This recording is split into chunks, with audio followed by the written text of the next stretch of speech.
Hello, ladies and gentlemen. My name is Miram Scheller, and today I present to you my master project, WIYSS, which is called What is Your Second Skin?, which is an investigation into biracial heritage in the medium knitting with the use of overspun and woolen yarn.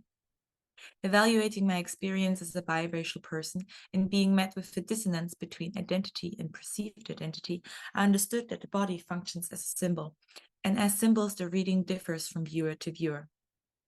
When I started this work, I researched into my heritage to be able to spin the narrative of my Nigerian background with full authority and confidence. I found the practice of uli, which is a body painting practice of the Igbo tribe, where specific symbols fitted to the woman's body are drawn on with temporary ink. These symbols can also be used to decorate houses and rooms. The intimacy of the connection between symbol and body intrigued me, and I wanted to explore what the symbols and the body could create together. For the practice, also specific colors are used, and these became the base for the color research and the theme.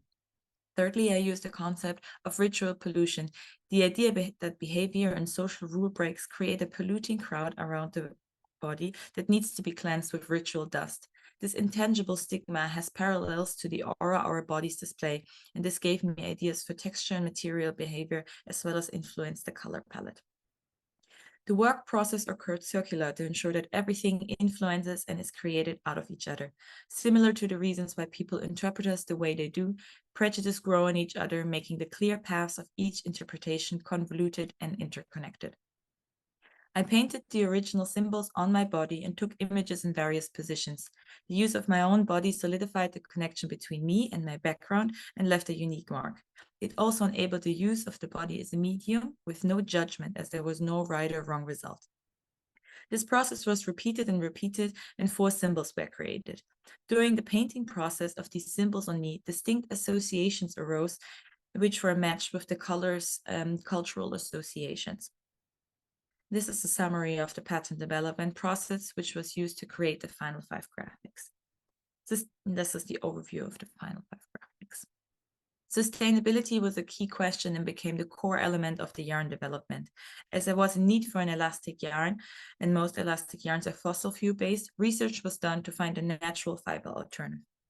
Working with formulas used in artificial muscle development and over-twisted woolen yarn was developed that showcased high elasticity, resilient expansion, texture, and opacity changes.